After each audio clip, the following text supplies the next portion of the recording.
தமிழகத்தில் தான் வயது வந்தவர்கள் அரசியலமைப்பு சட்டம் உறுதியளிக்கக்கூடிய வயதில் திருமணம் செய்து கொள்ளும் போது அவர்கள் சாதி அடிப்படையில் பார்த்து உறவினர்களால் சொந்தக்காரர்களால் பெற்றெடுத்த பிள்ளை அப்பா அம்மாவால் படுகொலை செய்யக்கூடிய அவலம் நடக்கின்றது.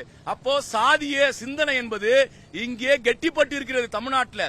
அப்போ சாதி மறுப்பு சிந்தனையை, சமூக சிந்தனையை தமிழ் மண்ணில் பரப்ப வேண்டிய கடமையை அரசாங்கமும் அனைத்து அரசியல் கட்சிகளும் சமூக அமைப்புகளும் மேற்கொள்ள வேண்டும். நடிகர் விஜய் கட்சி ஆரம்பிச்சிருக்கின்றார். பல்வேறு நபர்கள் அரசியல் கட்சி ஆரம்பிக்கிறார்கள். நாங்கள் அவர்களெல்லாம் பார்த்து கேட்கின்றோம், நீங்கள் தேர்தலில் ஜெயிப்பது மட்டும் ஒன்று பிரதான கோரிக்கையை வச்சு செயல்படாதீங்க.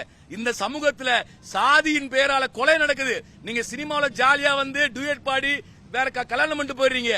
ஆனால் சினிமாவிலே ரசிக்கக்கூடிய காதலை சமூகத்தில் ரசிக்கவில்லை, கொலை செய்கிறார்கள். இதற்கு விஜய் போன்றவர்கள் சாதி ஒழிப்பு பிரச்சாரத்தில் நடிகர் விஜய் உள்ளிட்ட பிரபலங்கள் எல்லாம் இறங்க வேண்டும். நடிகர் ரஜினிகாந்த் இருக்காரு, விஜய் இருக்காரு, அஜித் இருக்கிறாரு. பல பேர் வந்து சினிமாவில் புகழ் பெறீங்க. இந்த மாநிலத்தினுடைய செல்வாக்கை பயன்படுத்தி புகழ் பெறக்கூடிய நீங்கள் எல்லாம் ஏன் சாதி ஒழிப்புக்காக நிற்க மறுக்கிறீர்கள்?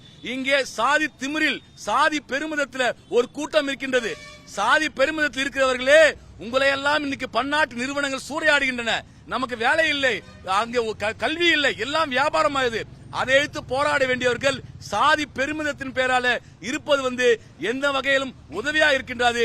எனவே மார்க்சிஸ்ட் கம்யூனிஸ்ட் கட்சி சாதி ஒழிப்புக்கான இடைவிடாத பிரச்சாரத்தை முன்னெடுக்கும். எங்கள் கட்சி அலுவலகத்தை சமூகர்கள் கொண்டு தாக்கிறீர்கள். நாங்கள் உறுதியாக சொல்கின்றோம், சாதியற்ற சமூகம் வருவதற்காக மார்க்சிஸ்ட் கட்சி போராடும். அதற்காக எந்த விலை கொடுப்பதற்கும் மார்க்சிஸ்ட் கம்யூனிஸ்ட் கட்சி தயங்காது. அது மட்டுமல்ல, சாதி மறுப்பு திருமணம் செய்து கொண்டவர்களுக்கு மார்க்சிஸ்ட் கம்யூனிஸ்ட் கட்சி அலுவலகங்கள் புகழாக தான் இருக்கும். அவர்களை பாதுகாப்போம்.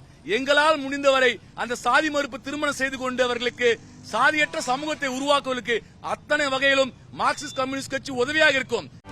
செய்திகளை உடனுக்குடனும் துல்லியமாகவும் தெரிந்து கொள்ள சப்ஸ்கிரைப் பண்ணுங்க.